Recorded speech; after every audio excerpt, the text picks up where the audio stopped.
Hello there and welcome to the Reflection Show with me, Martha in Spice. Today we are having another wonderful conversation with the Commission for Small Arms and Light Weapons.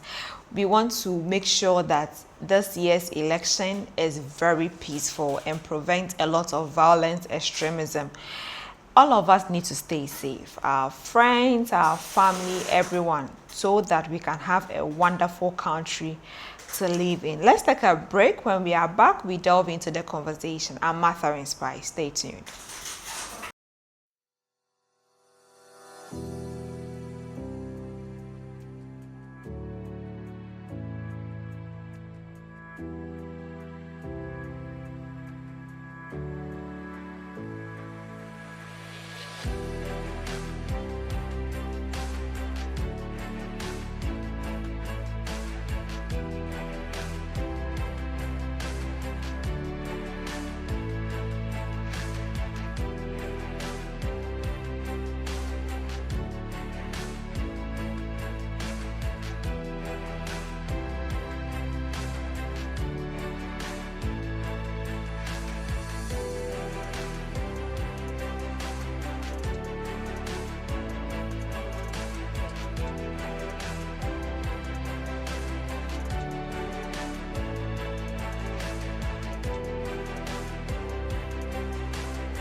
Welcome back. I'm here with Mr. Douglas.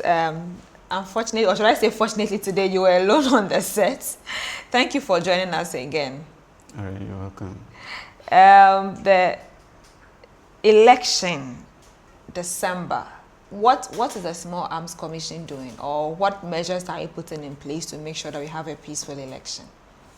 Well, to start with, good morning to you, and then good morning to your cherished listeners. In fact, election is always all about coming together to get a leader that will lead us through in development as a country, in progression. So as such, we need to put all seriousness to place. And election is always associated with a lot of activities, including violence. So as such, as a commission, we are up and doing with a lot of activities for the year. This is always one of the busy years. Election years are so busy for us as a commission with most of our activities. So as such, we've already started with some campaigning activities. We are going to the radio stations, television stations, and other media platforms to advocate for peace, to caution the general public, and to educate them as well for the need of peace for this election. I mean, we only have one Ghana. If we don't work on peace, when there is war, where do we run to? The others are no better than us as a country. So as such, we are intensifying our campaign activities. Aside that, we have a program that is yet to come in place, which is called Balloting Without Bullets. This project, we usually have it every election year, bringing all the candidates together from all parties, where we make them make a commitment to peace regarding their followers and then their quest of becoming leaders of this country. So these are some of the issues that we are doing. We are going to secondary schools, community engagement. We even have engagement with the transport stations on concealment, and then, you know, they can serve as carriers of explosives and others. So these are some of the things that we are doing. We are also collaborating with other agencies such as NACOC with drugs and guns issue. We're also collaborating with the police, the military, and all other security agencies. So in fact, it has not been a resting kind of year for us. Yeah. We are doing our best. Yeah. We are doing our best. For so the sake of those who may not have watched our previous episode, I want us to take the definition again on what the small arms are and what the light weapons are. So what are the difference? So what will I see to show that this is a small arm or a light weapon? Well, it is worth noting when it comes to these definitions, you can never have one definition for a particular thing. You have a lot of philosophers, a lot of people who come out with their own theories. But as a nation under the ECOWAS Convention, we have always tried to fall under their jurisdiction with a definition. So according to the ECOWAS definition, when we talk about small arms, we are talking about weapons, let's say guns, that one person can hold and operate. For instance, if I pick a weapon right now and I'm able to put an ammunition inside and fire it, because I'm alone and I'm able to do it, we term it as what? Small arms. So what are the categories of small arms? We are talking about the side arms, which is the pistol or the handgun. We are talking about the shotguns. Even including what the security use, whether it's pump action, whether it's AK-47 or the AKM, whether it's M16 or the MG, and those many type of machine guns. Single barrel, double barrel, they locally use kind of cap guns. But it's something you alone should be able to operate. Yeah, you alone should be able to arms. operate without the assistance of a second person. So that comes the vast or the clear differentiation between the small and then the light. The light is, I don't know who put the definitions on the names, because I think that the light should have come to the small. So, and the light weapons are what? Yes, when you look at it, other nations, you get the definitions for heavy arms or heavy weapons. But we just wanted to limit it, or per the definition from ECOWAS, limit it to that kind of light. But when you look at the definition for light weapons simply means that weapons that cannot be operated by one person. So it needs the assistance of a group of people. So two persons or more coming together as a crew to operate. You can talk about the mortar and bomb, heavy machine guns. You talk about anti-aircraft launchers and those things. When someone is driving the ammo car and there is a machine mounted on it to fire, first of all, we have a driver who is operating the entire vehicle. You have another person who is, operating the gun. Such is considered as what? Light weapons. But if you look at it, it's actually a heavy weapon. Serious heavy weapon. Yes. So that is the clear definition between the small arms and then the light. To simplify, the small weapons are the ones that you can use alone or only one person.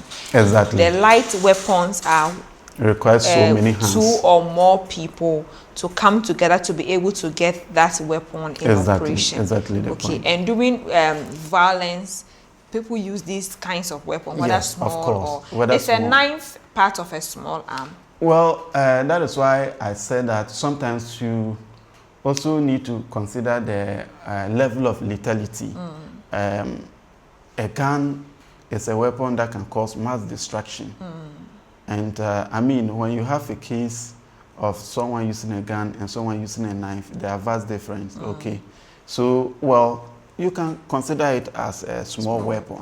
Yeah, but we do not have those laws that will fortify it to be considered as such.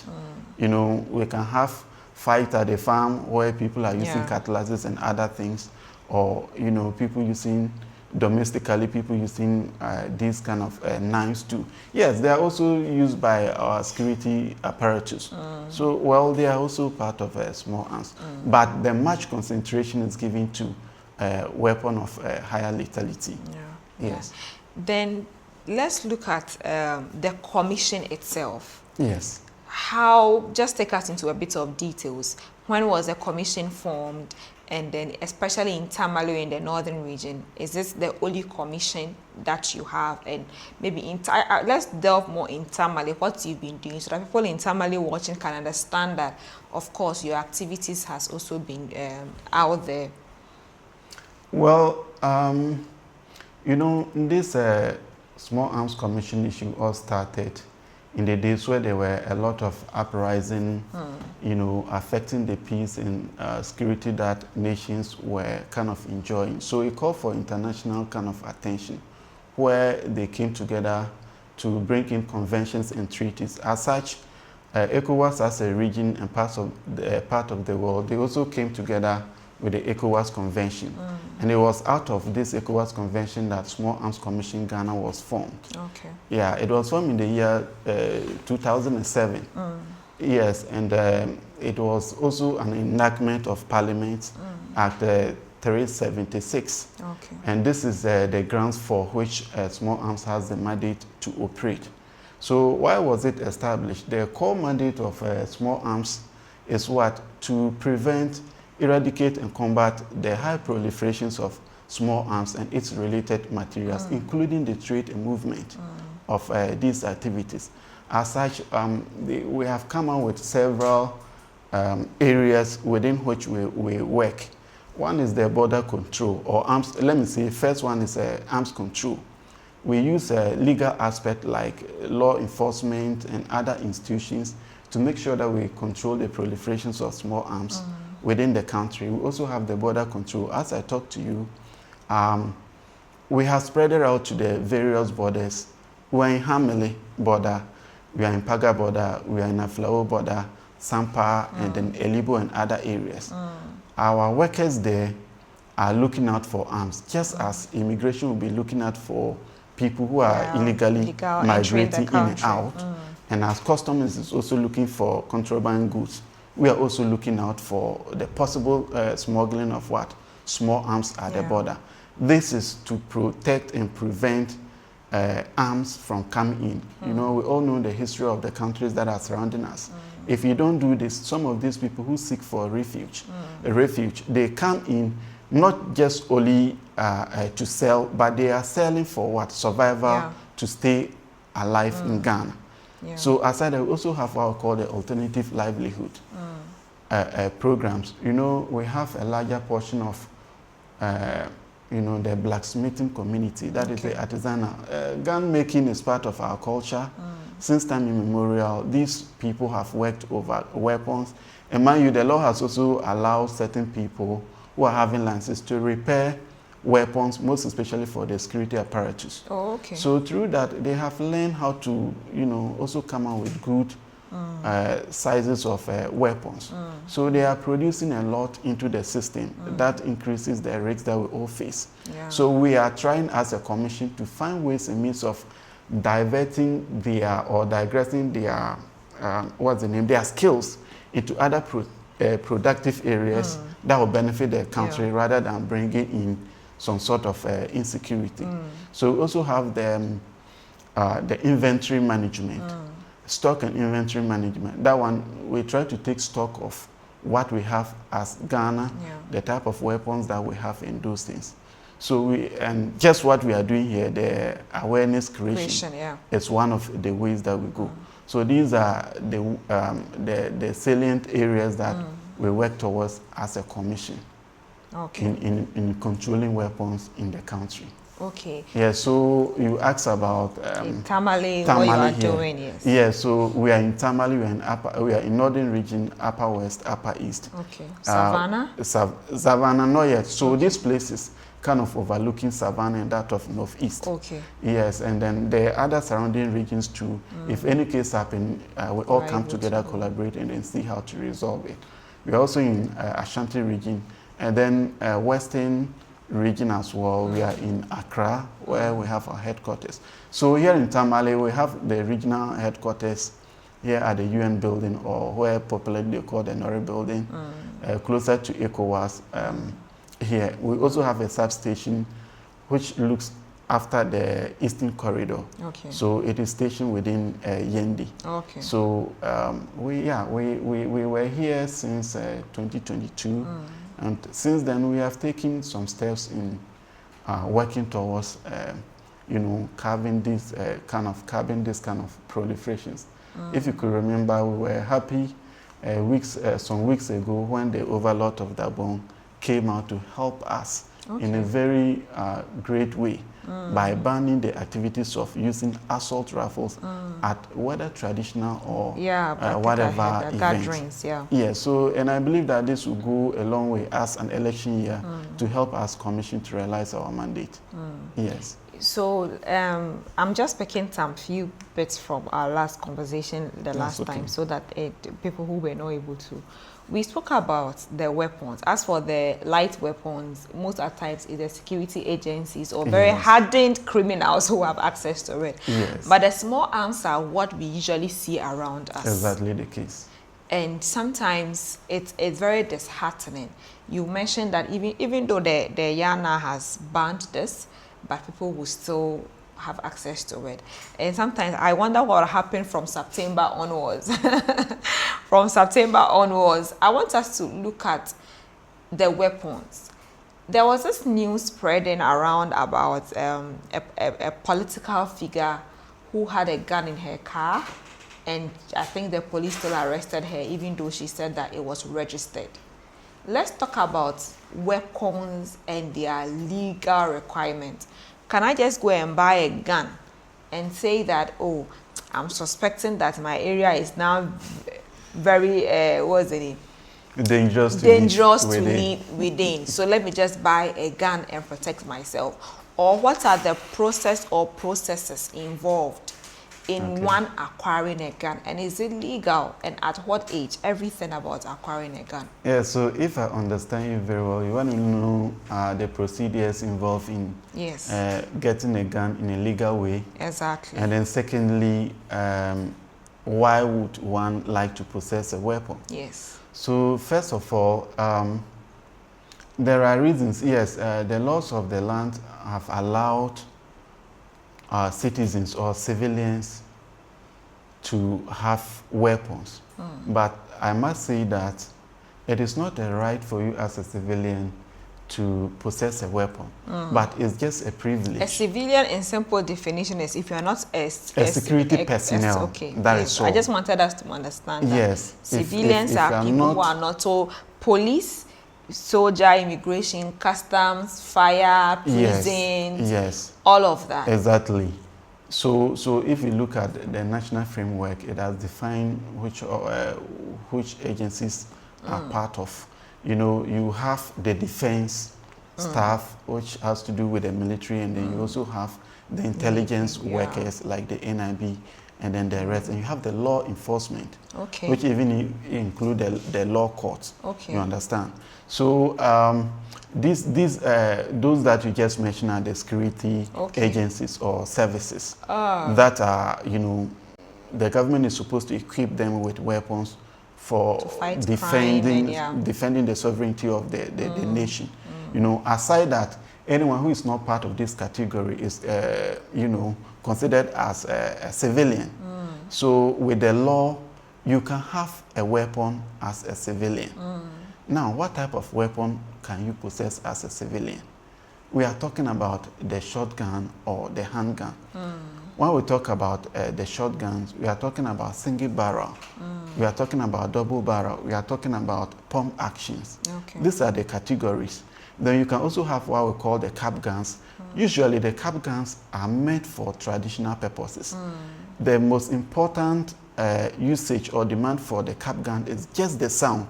In our traditional areas, when they fire a weapon, it's just to some sort of announcement to the people that someone of higher authority has come to a funeral, or there's a festival that is affiliated to the shooting and those things.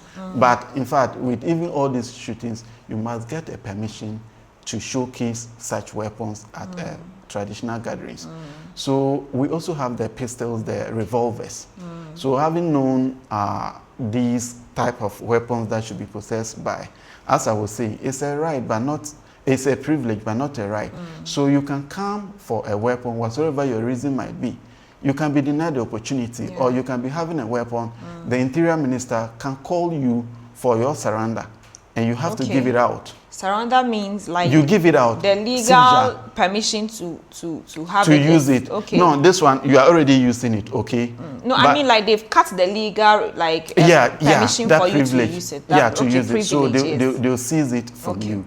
You understand? And then with all requirement, you can even meet them, and then you still be like, you cannot possess a weapon. So you cannot question why, because it's not your basic right. Now, why would they like to buy weapons? One is for self-protection. As you just made mention, if I feel that my life is in danger, I mean, the Constitution provides the right of me protecting myself.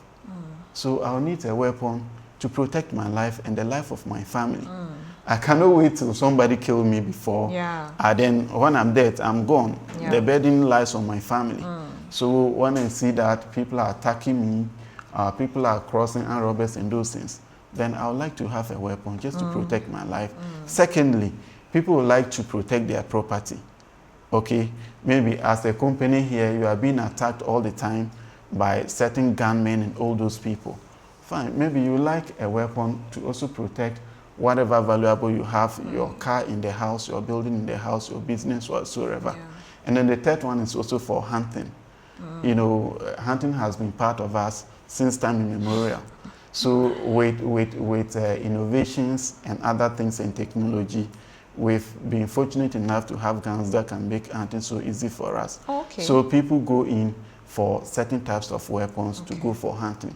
So you see that when people are going for hunting, they have their cudgel, they have their dogs, and then they also have what? Their gun. So these are the three reasons why someone will ever like to possess a weapon. Outside this, you don't have any other privilege to have a weapon. Now, what are the proceedings? Number one is that you should be someone of matured mind, sound mind, and the age of 18 and above.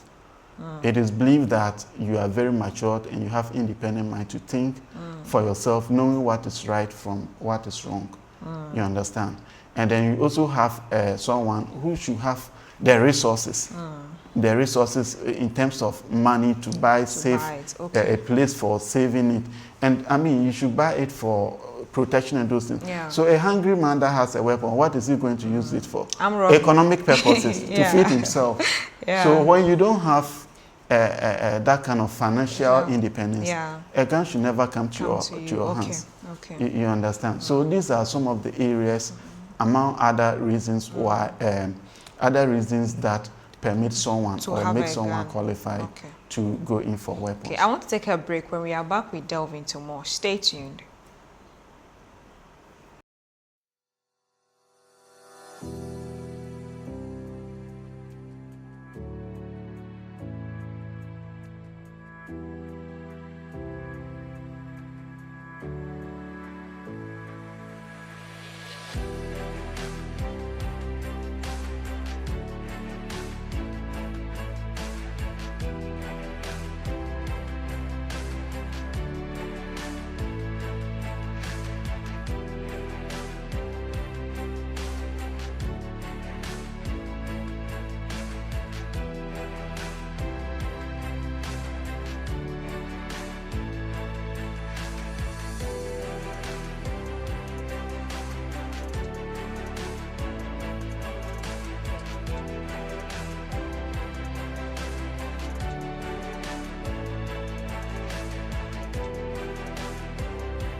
Welcome back. We are looking at how we can all, should I say we can all get guns? No, not all of us, because not all of us meet the requirements. And then we hope that if we actually having a society of people who are peaceful, a time will come that nobody will actually even go to ask for a gun because it will practically become useless. let's look at safekeeping of guns after you have, this sound mind thing. I'm just trying to look at it. How are they psychological services for you to go and check if you have a sound mind? It's like driving, that maybe they can say, okay, go and check your eyes to see if you can drive. But psychological services, are they even available for the ordinary Ghanaian, talk less of having to go and check for that? So let's look at what goes into checking if the person is of sound mind, and also how to keep the gun when you have access to it. All right, thank you so much, Martha. The first one I'll tackle is, talking about verifying the soundness of someone's mind. I mean, it's difficult to say when you're not an expert, but I think that is why they are called intelligence workers. Okay. Yes, that is why they are called intelligence workers. So you are taken through several rigorous training that will allow you to study someone's attitude, someone's behavior with background checkups. I mean, you, for instance, if I come to do that kind of background checkup on you, I'm not, yes, aside the fact that I'll ask you basic questions, I can ask you that, but you, how much money do you have that you want to buy a weapon? Maybe I can give you a question that will be intimidating, just to see your reactions. Are you that person who is having a quick temper? Per our conversation, I'm able to drive some of these things from you. You have wife, you have children. Sometimes you see, when you don't get closer to the people, you not know the attitudes of the person. A husband and wife can pretend that everything is okay. True. But the husband might be having a weapon in the house that he's using it to terrorize the wife, which we call domestic terrorism. Yeah, okay, domestic, okay. Or domestic armed armed violence. That the woman is always terrified because of the gun. When you go to the woman and you have that exclusive talk with the woman can tell you that, to be frank, my husband is that type that can easily become angry, and he's having a weapon, or he wants to buy a weapon. So I beg of you, do not allow him to have it. The wife knows the psychological capacity of the husband. The workplace, the people that he works with, how he reacts to certain things. You understand? Someone can easily throw their hands and slap someone with mere, argument. Such a person, when there is conflict, what happens? He can pick up a gun. And the psychology of having a gun is very worse. It makes you feel like you are taller and stronger than everyone around you. The most powerful person in the room. The most powerful person at the moment. You see, aside that, yes, as you rightly said, we don't have those available facilities that we can easily subject people to psychological, but you can also seek some of these things when you are not sure. We have psychologists who are around. We can also, talk about the person to these people to assess the soundness of the person's mind. So the second portion, which is the safekeeping how to keep the weapons. The weapon. So once it is part of the requirement, all these things are supposed to be investigated because you are even permitted. And that's why we are talking about you being resourceful enough to possess a weapon. So there are certain measures that you have to put in place. We have something that we call responsible gun ownership. Okay. When we talk about responsible gun ownership, it's just like you being a responsible parent. You have your kids, you are being responsible for their attitude, their growth, their development, everything. Same thing with the weapon. First, the weapon is entrusted into only you and yourself, your hands. There is nothing like second person usage. Once I have a weapon, no other person should touch the weapon or use the weapon. It is only registered under my name, and I'm the only one who must possess it. So in a case whereby it's registered in the husband's name, yes, and there are probably armed robbers coming into their house, maybe the woman too is literate, and maybe by formal or informal training by the husband or something, the wife knows how to use it, the gun, but not legally registered or certified. Certified, I mean. And maybe the man is being attacked or the kids are being attacked, and the woman knows that this is where the gun is. then she cannot, maybe most, I don't know, but most movies when you watch, armed robbers will always attack the man in the house first. Yes. Because they know that he is strong. The woman Yeah. might even be crying when trying to protect the kids or hiding. So in attacking, I'm saying that they are holding my husband, pointing their guns, and I can go and take the gun and even shoot their leg or shoot something. Yes. And I use it. Will I be arrested at the end of the day? Well, we call it self-defense. Even though I'm not certain. At the time of defending yourself, it will be difficult to define at that time getting to be legal with certain things before you can defend your own life. Anything that is available as a person, I would like to use it to defend myself. Yeah. At that point, if a gun is there, whether I have registered or not, but my life first before the second aspect. Okay. Well, if it happens that way, it is left unto the law. I am not a legal person to take into that side. You understand? But the law will look at it from the perspective that a life is first safe, and then the purpose for which it was used. Before probably they try to unveil the fact that you were not having licenses to do what? To use the weapon. You understand? So these are legal issues, and I would not like to go so much into them. Okay. But to me, as a security personnel, it is about saving my life first and nothing else. If a gun is there, will I say that because I've not registered, because I'm not the one who bought it, I should wait till someone kills my husband, my kids, or myself before? No, it's not rational to do that. I must use it to defend myself. True. Yeah, I am talking about it because we are using the house setting. Yeah. You understand? But in case where outside, I do not, first of all, I should not even possess it when I don't have the lances. You understand? Yes, that is it with that aspect. So going back to the safekeeping, you should have a safe lock. Okay. You just made mention of this issue. You can remember an issue that just happened with a pastor who legally acquired a weapon and was attacked by a group of armed robbers. Yeah. What happened? He subsequently used it to shoot one of the family members. Wow. You see, out of fright and fear. And he didn't know how to use it himself. Yes, that is some of the things. So when you buy a weapon, you should be trained on how to use it, know everything, maintenance of the weapon. And as I was saying, it is very imperative that you have a safe place to keep it. Why am I saying you should have a safe place? A locker or a lock, a place that you alone should have access to it, because you are not the only one in the house, okay? There could be a domestic kind of quarrel between you and your wife. If you are the woman having it, your husband can lay a hand on it and use it. Yeah. Or you yourself, you can out of anger use it. You have kids in the house. What if you are not around? And this kids know that, okay, my father's gun is always under the pillow. My father's gun is always under the bed. Yeah. My father's gun is always inside the wardrobe. Yeah. So we are playing. Any of the kids can just go in, as you see in war movies, and also pick it.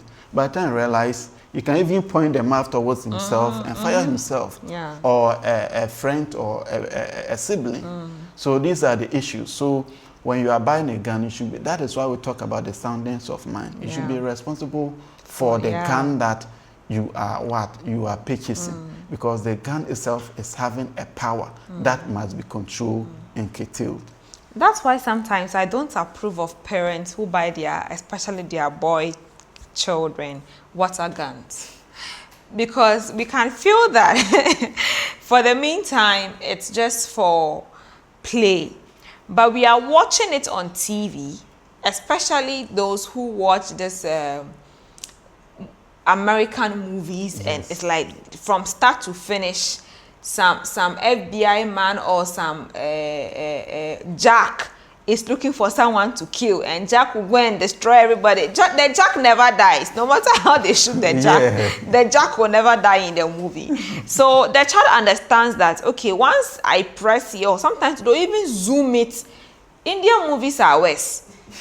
With Indian movies, the person will hold a gun, they will zoom it to where the person will press the thing, and they'll see the bullets go. And then I saw something.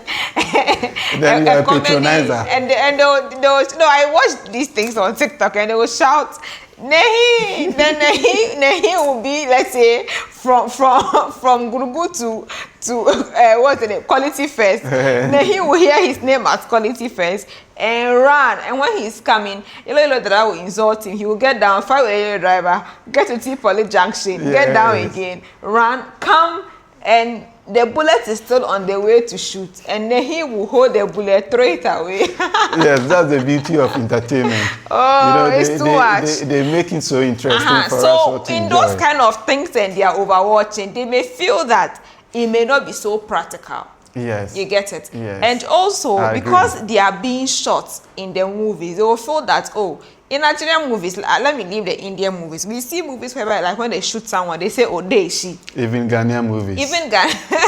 There's this movie, 2016. Have you watched it? Not. It's Tewa and who acted it. That was way before 2016. We thought the world was going to end in 2016. And once they shoot someone, the person will fly. So I think that the entertainment industry should also limit some of these things they put in their movies. Like, there are some scenes or episodes I feel that the guns scenes are not necessary. Yeah. You can communicate your story without necessarily having to put guns in it. It's and true. the one that will do like police versus what's the name? Armed robbers. And they sometimes make it look like the police are wrong. Yes, and or are even weaker. Yes, and are even weaker. No. So please, our entertainment industry, show them that the police are the strongest. You know, the case of these young guys who went in for juju, and then they were now to test their prowess and see. And subsequently, the guy was shot and then he died. Wow. Yes, so the juju didn't work. You know, sometimes, yes, they should have tried with their leg first. Why should they? At least they can amputate it. Sometimes you should just use your common gumption, okay, to think for yourself. But why should you even rely on some of these things to make a point? For what reason? You know, I agree to you. The social media is, being flooded with these sceneries of gun usages. And it's quite worrisome, but it's difficult. Sometimes you look at the situation, you find a way of tackling it. You know, when you have a child who wants, from childhood, the person is saying that I want to become a soldier, I want to become a police. Yeah. You know, he or she begins to act like one from the onset. Yeah. And that is where the issue is. And you cannot say that because he wants to have a career in this sector, him acting to be brave is wrong or something. You cannot say that. But it's quite about a good parentalship, okay? How you advise your kids, their exposure to some of these things. Fine, toy guns could be there, it's for entertainment, it's for playing. But you should educate the kids. Let the kid know what the gun is. And let him know that this is what a toy gun, and it is just used purposely for playing. Yeah. When you provide the necessary and right education for them, they will grow up knowing very well that yes, they are what? Things that we can play with. But seeing this and this is just movie, it's not real. In real terms, when they use that one on you, you will die and you will never come back again. So it's all about letting them know what a toy gun is and what it is used for, as against using a real-time weapon. Yes. So apart from that, let's look at practically some of our young boys. Should I say boys? Because the men or the young boys are usually the people that are easily convinced. Sweet, yeah. Now, how do we encourage them or take away the aspect of weapons out of their minds? Because some of them have even ended up hurting themselves just by doing these campaigns and whatever. Apart from they riding the motorbikes and having accidents, like you said, sometimes even holding these weapons, they end up hurting themselves. Yes, it's true, and it's something that we should all be worried about. Why am I saying so? Now the world is like, it comprises youth, or the world is youthful. Meaning that the larger population of the world is youth. And when you come to Ghana, it's the same. It has not changed. So in every country that has its population size as the largest as being youth, it means that it has so much resources going forward in terms of development and progression. So a country that is serious will always have to work around the corner to make sure that the youth are first protected, they are well educated, and you know, peace is prevailing among them. So when some of these things are happening, as in Ghana, we're having it as well. They all have root causes. And what are some of these root causes? We have the issue of unemployment. We have the issue of illegal mining. We have the issue of economic hardships. You know, we have the issue of educational and developmental problems. Even the knowledge, the skills development, how much have they gone? So when people are so much aggrieved with some of these discrepancies and discriminatory kind of things, they begin to harbor, and one day they will explode. These are some of the root causes that will make the youth get themselves involved with these types of attitude. So I will call that it is very imperative to first solving and tackling some of these root causes so that the youth will feel secure, they will feel that their voices are heard at the right point, and their attitude will also be changed through campaigning involving them in leadership, mentorship, and even good parentalship. Our associations, the churches that we attend, you know, the mosques that we go to, our societal associations, platforms should be given to the youth to influence their peers. When you go into social media, it's all about the youth. You see somebody, one person having over 1,000 followers. Hey, 10,000, 1,000. These days, 1,000 followers is actually nothing. And when the person is dancing or doing something funny, you see the likes that are even more than the followers. So that means that that person, if you're able to turn the person into a in positive, peace campaigns, look at the number of people the person can attract. All right, let's take a break. We'll be right back.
Welcome back from the break. We are still looking at how all of us can make sure that we have a very peaceful election and also stay safe from any form of violence in our community and in our society. Mr. Douglas, let's look at in general the impact of the small arms on young people, and also you've mentioned some of the programs and the initiatives already, and then how do we also find ways to resolve conflicts, and in general your final words on this? Okay. Yes, it's a fact that the proliferations of small arms has a very compacted or severe impact on the young people, be it a young man or a young woman. You know, when there is a fight, the larger population that is affected is the youth. They are either the perpetrators of the conflict or the violence or the victims of it. And I always say that the people who cause these conflict and violence, they are too old to fight. And the people who fight these conflicts are too young to die for the old people. Yeah. So we have young people, they have a future. What about education? Gun violence can kill. Yeah. And when you die, life is only once. You have Yeah. no second chance of living. So you can be injured, you can be amputated, your leg or your hand. How are you going to make a living for yourself, let alone talking about your family? Your education, when structures are all spoiled, we don't have hospitals, we don't have schools to educate you, we don't even have good roads. All the roads are hijacked, communication lines are hijacked. As a youth, what will be your motivation going forward? You know, your parents are killed, probably you are just like 18 or 20, where you have not yet gotten a job, you are still in the university, your parents are killed. Who is going to take care of you? So we have a lot of impacts, such as what I have mentioned, arising from gun violence that the youth are being bedeviled with. So how do we solve some of these things? It's all about small arms proliferations. First of all, people will not like to have small arms when their demands are being attended to. You know, when we talk about small arms proliferations, we have the aspect of supply and the aspect of demand. But the focus should always be in the demand. What is making people, the youth, demand for arms? Why do they want to arm themselves? Sometimes they are into drugs dealing. Okay, and once you are dealing drugs, you want to protect yourself. These are the threats within Ghana. We have all these threats within Ghana. Illegal mining, galamsey. You know, once I'm a young man, I don't have job, then your colleagues are making it, they go there and they come and buy motorbikes, they build a house, they buy a car. Why won't they go? Cyber crimes are there. You see, at the galamsey side, you need a gun to protect your site.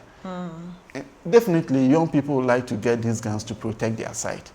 You know, we have armed robbery cases at the roadside. People try to make living because they feel like there is nothing for them to do as economic activity to make a living for themselves. So they resort to buying guns or smuggling arms to do what? To stand on the roadside to rob people or go into homes to rob people. So these are the root causes of why people like. So when there are, I mean, a lot of them political kind of violence, we have land conflict, we have chieftaincy issue, tribal conflict, and so on and so forth. So until we begin to solve and take a holistic look at some of these things, small arms will always be there, and people will like to use them to protect or make a living out of it themselves. Okay. Yes. Okay. All right. Thank you so much for coming. I believe that anytime I speak with the small arms, I'm just like, there's always something better to do or something more to do, because I wish you were more all over, more than you are. We'll get it. Yes, because we actually don't really hear so much about the small arms, and this year is a very crucial year for us. And then in as much as I don't want to sound pessimistic or negative, but we know that unfortunately a lot of people are going to lose their lives during these elections. We pray and we hope that doesn't happen. We pray, we hope it doesn't happen. We are intensifying all our efforts. I think that it's something that we only pray that the numbers are as reduced as possible. It should not even happen. Because the young people most of them are still not listening. But we hope that, like he's saying, it doesn't happen at all. Because you see some young people on motorbikes as if they have more than one life. It is very disheartening. So it might not be part of small arms and light weapons, but even the motor you are riding, if you don't take time to become a small arm, because that can also take your life if you do not ride carelessly. I have been speaking with Mr. Douglas Koku Anu. He's the programs officer for Small Arms Commission here in Tamale. We've been talking about everything in youth and peace building and how we can have a better Ghana for us all, so we can all live in Ghana. I'd like to thank Fruit Fusion here in Tamale for supporting us with some refreshments. You can get in touch with them on 0550476 397 or 05054 99499. Let me take it again. 050-5499-499. Fruit Fusion. They have a number of products. They have granolas, they have cookies, and they have smoothies. Get in touch with them for all your snacks and smoothies needs. I'm Martha with Spice. Thank you so much for watching. See you same time next week. Have a good night.